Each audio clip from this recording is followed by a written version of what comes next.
So, we're back. We are indeed back. I don't actually look that bad for having not showered all night. Kind of surprised, to be honest. So, not sure where to begin. Yeah. I slept for about... When did I go to bed? When? Because it was about a half an hour after I tweeted about going to bed, you know? And that was 11 hours ago. So I have gotten a fair amount of sleep. I'm just realizing now that that's going to be in the video. And I'm still tired. Because I really didn't sleep throughout the night. I think I was up on 4 separate occasions. And there was one occasion where I couldn't fall back to sleep, which was the worst. Like, I was just laying there with my eyes closed, and I was like, why? Why is this happening? Anyway, why don't we talk about things that happened over this weekend? The plan was to return to form. The plan was to return, like the 2020s were going to be we're starting over, guys. Let's start over. Let's start the channel anew. Let's do race reviews from right here inside. Let's not, mostly because it's cold out and I hate the cold, but, let's for the first time, let's actually have a season where we do race reviews from within a large building and not the confines of a back seat. Can we do this? Good way to start off.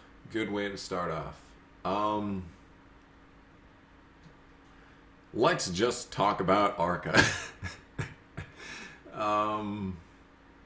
I enjoyed ARCA. That was probably the best ARCA Daytona race. I don't even remember 2016. 2016 was when Townley won, wasn't it? There weren't very many wrecks in that one, were there? Yeah, it was It was an 8 race. See, I am still tired. Like, I did not, despite sleeping for 11 hours, I have not re-energized whatsoever.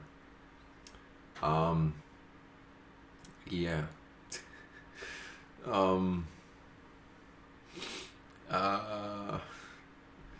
did enjoy ARCA. Like, it was pretty clear with the final restart with like 6 cars left. It was like, man, this is gonna be how Daytona ends. This is gonna be how every race this weekend ends. Yeah. And it did. Nothing happened at the end of that race. Deegan was there. She could have gone for a move. Well, could she? Could she really have gone for a move? Do you think she was not trying to have something happen there at the end? You think? I was cheering for Deegan, but you know what? I really like Michael Self, even though he's a complete joke artist. And yeah, so he starts off a season where basically there's no one even left to challenge him for the championship. So yeah, so he's looking good. He's looking good for the title, guys. He could go 20 for 20. Man, it feels like a year ago when these races took place. Because then the clash happened. And, that was a night race. It was way better than most clashes have been. Like a lot of these races have been the best since 2016. Let's just think about that. The ARCA race was definitely the best since 2016. The clash, I didn't even remember what happened in 2016. I don't have any idea who won in 2016. Like the last clash, well actually I remember all the clashes, but I don't remember 2016. But I do remember 2015, and it feels like 2015 was like an actually good clash. Even though I only remember the finish.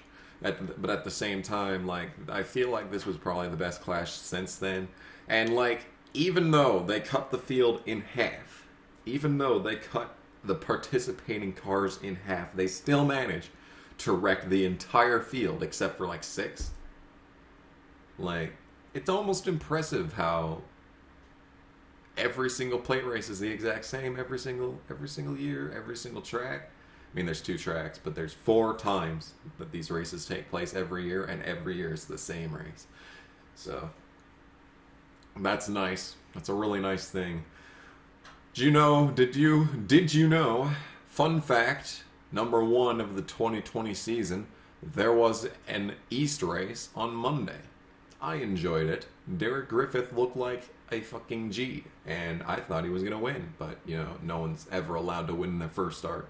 I mean, like, no one's ever allowed to, like, dominate their first race and actually win said race. We seen it with Wickens. He creamed the fields. You know, what do you cream? He creamed their bagel, the field's bagel, at St. Pete. And he actually managed to get the restart on one of the restarts there at the late. He actually had it. But the second restart he gets dumped. So yeah, that's awesome. But yeah, in this instance, like, Derek Griffith threw away the race with one of the most pointless penalties in a race. The pulling up the pit penalty. Was that even a thing in ARCA before the merger? I don't even know, dude. But the fact that he was even in contention for the win after that just goes to show you how much he deserved to win. Because he restarted in 20th on the track, and then in 10 laps and 2 restarts drove back up to 2nd. Yeah. I think he won the actual World Series of Super Late Models at New Smyrna after this nonsense, which is understandable.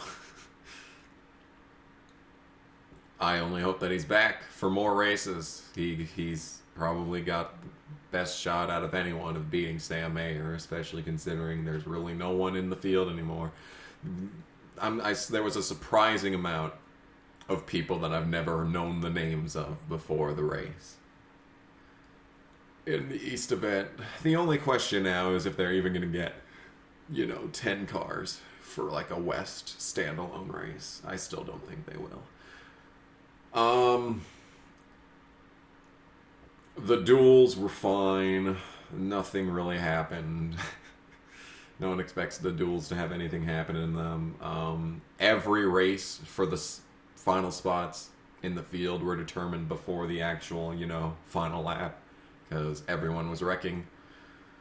Which is nice. I mean, that means that something was happening. Yeah, like it's obviously not that exciting, for the race itself, but the fact that there were wrecks means that stuff was happening. So that's good. Good to see stuff actually happening in the duels. Good to see the duels slightly matter for once.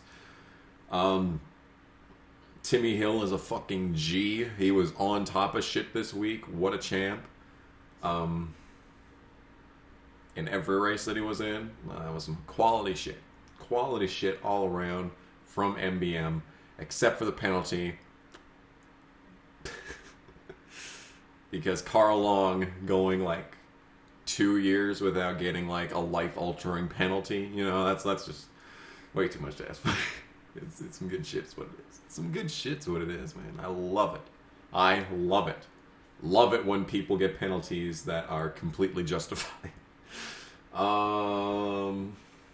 Yeah. I spent my Tuesday and Wednesday watching the super late model thing because NBC Track Pass on NBC Sports Gold actually carried every single week of that, and like I forgot about it after Wednesday. But at the same time, it was like, that finally gave me something to watch at work. I have had nothing to watch at work for like the past, month? Ever since fucking all other sports decided to stop, doing anything in the wee hours of the winter, when there's nothing on TV anyway. Yeah. Oh, the truck series race. Yeah.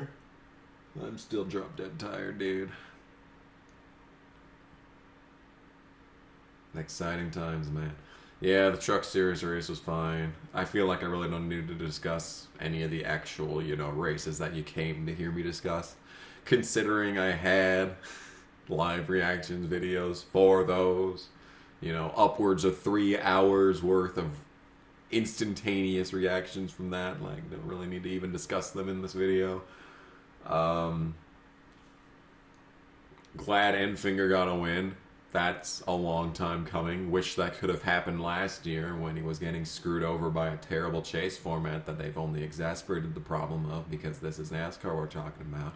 We all know that their one goal in life is to create a problem and then find a solution for the problem they created. And that solution is almost always worse than the problem that was actually the problem to begin with. And half the time, there wasn't even a problem to start off with. They just made a change for no reason and made everything worse because they do this every fucking year. So, Xfinity didn't happen. Cup race talking about. They managed to start the race with exactly 0 laps completed before the first red flag.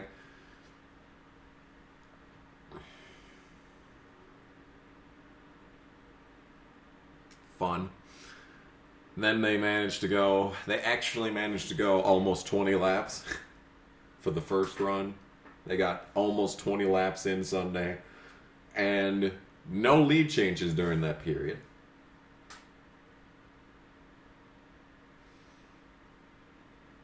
Good stuff. Good stuff. Oh, and there was one day. And what did I even do yesterday? Honestly. I don't even remember.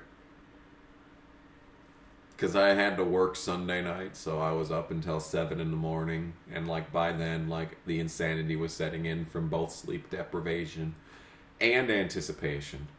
Because, that's the best part about Daytona is that no matter how bad the race is, no matter how bad the package is, no matter how bad the season's been, or last season's was, no matter how bad the weekend's been leading up to the moment, it's just every single year at Daytona, somebody out there is making history, alright? Every single time, something of object value is happening.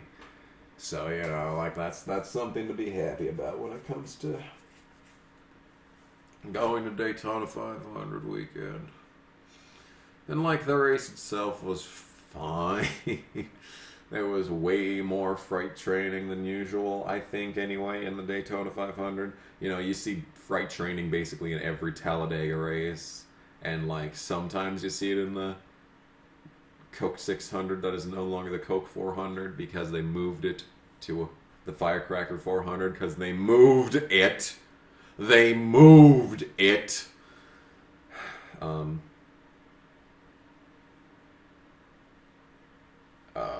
What was I even talking about? Yeah, you usually don't see the freight training as much in the Daytona 500, I feel like.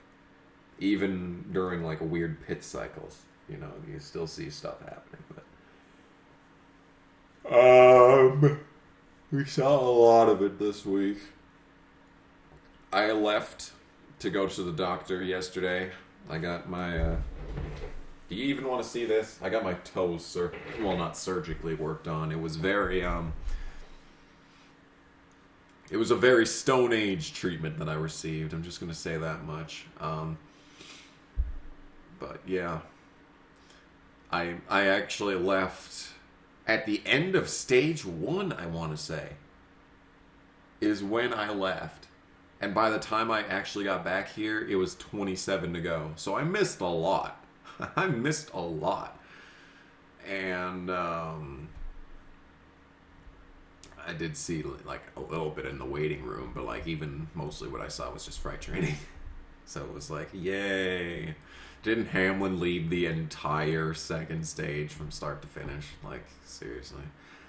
But yeah, I came back with 27 to go just in time to see Just in time to see the final pit stops of the race where the final stretch was coming there, and it looked like it was going to be Busch versus Logano, and I'm like, oh, this is good. But then a caution came out. And then Logano killed the field like the complete no talent that he is. I love how people say he's so good at these races, even though every race that he's ever won at a plate track, Keselowski did all the work, and then no one tried to pass him at the end. Fun. So much talent. So he took out basically the entire field.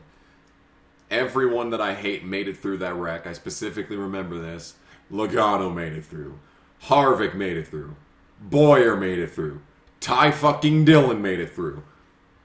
Several more made it through. So, like, the odds were definitely stacked against me in that final section of the race. Gotta tell you that much right now.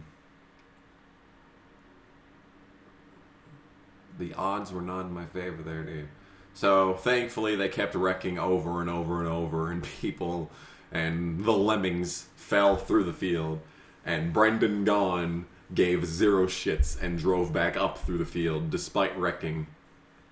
He came back to finish 7th. What an absolute Chad, dude. Brendan Gaughan, dude. He deserves one of these races before he's done. But, yeah. The second to last restart saw a tandem, which was the most beautiful thing that I've seen in years. Like, the best thing since that tandem in the Truck Series race that Parker Kligerman won. I miss the tandem so much, and I appreciate them so much that I remember just a random moment in the 2017 Truck Series Talladega race that Kligerman won. Just that one moment where there was a tandem draft. Well, I remember that shit because I fucking miss tandem drafting, which is completely understandable after seeing all these goddamn races at these plate tracks where nothing happens and the same people win over and over. But we saw a tandem draft. It was not nearly as powerful as the tandems of the past, but it was still a tandem draft, and it still would have been between Newman and Hamlin for the win had that final caution not come out. Or second to final caution. Did the final caution come before or after Boyer wrecked on the restart like a loser? Don't even remember at this point. It's all a blur. All I remember on the final restart was that the top 4 was really good. It was Hamlin and Blaney on the outside with Newman and Buescher on the inside. Yes, it was, because I was wondering, why are you doing this, Denny? Why aren't you breaking up the teammates? And I thought, like, yeah, because he got the lead like nothing for the final lap. And it was like, yeah, good job. Well, actually, no. Hamlin got the lead like it was nothing. But then it was actually Blaney and Newman. That tandem passed Hamlin down the backstretch on the final lap, and from there it looked like it was over for Hamlin. Like, actually, it looked like he had it before that last lap, but then Blaney and Newman got by him. And at that point, it looked like it was over. It was going to be Newman or Blaney winning the race. And then down that stretch, it looked like Blaney was in the perfect position to make a run. But at the same time, through 3 and 4, it looked like Newman had a pretty big gap, and that was when Hamlin started pushing Blaney, and from there it looked like Blaney was going to win the Daytona 500, and I was going to go ballistic because that would be one of the best Daytona 500 winners probably that I've ever seen. So that would have been nice. But no. What's going to happen is that Newman's going to do what he was born to do, which is block. And Blaney's going to wreck him. Newman's going to just about fucking die. And Hamlin is going to win his third Daytona 500. The first back-to-back Daytona 500 winner since Sterling Marlin in 1995.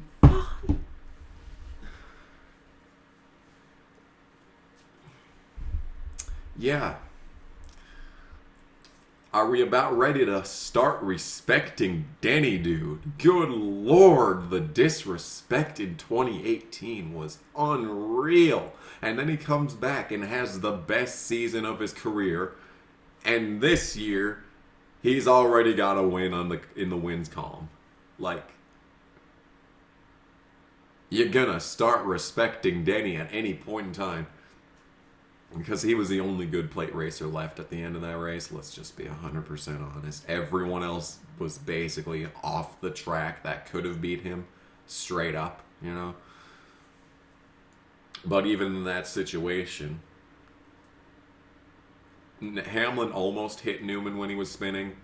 And the question that I would have is if Denny had hit him in that situation, not only would Denny have not won, but would that wreck have actually been less bad? Or would it have been more likely that Newman got sent into the stands? That's really where I'm at. I don't know. I'm not 100% sure. But in any case, that is the worst NASCAR wreck that I've ever seen live, without a doubt. But the good thing is that I have still yet to see a fatal crash live. So, let's just fucking take that for what it's worth. Let's take that for what it's worth. I'd keep talking, but I feel like there's nothing that hasn't already been said that I could really add to the Newman conversation. And, like, I've never owned a piece of Ryan Newman merch. I don't even think I have a Newman diecast, actually. I don't think I do.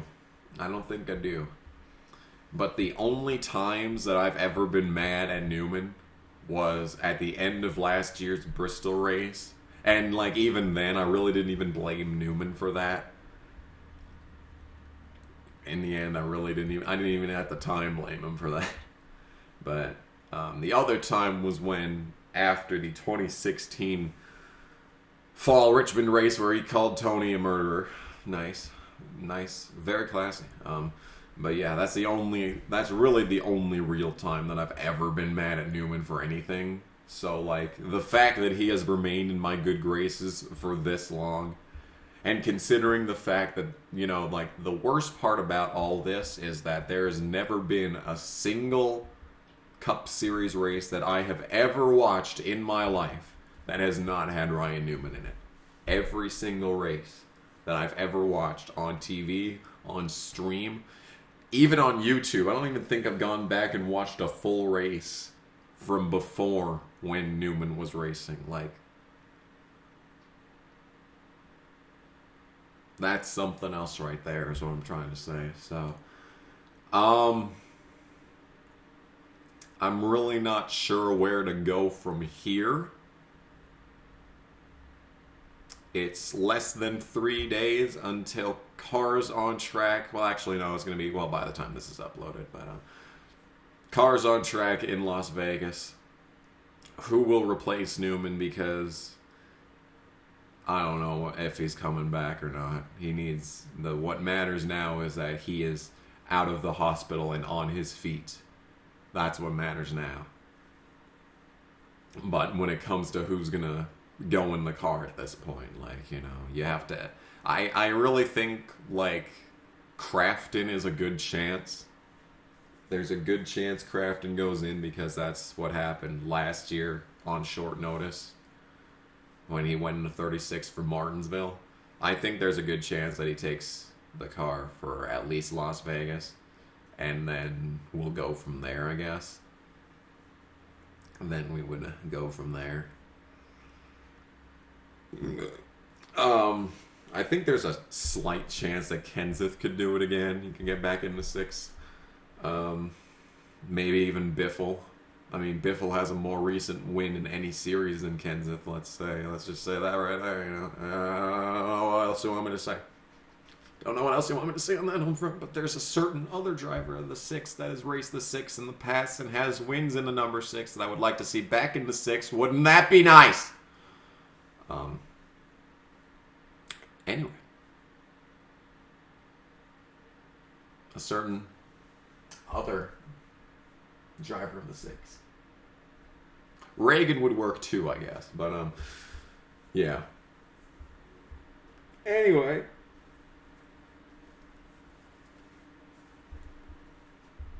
Yeah. That was Daytona.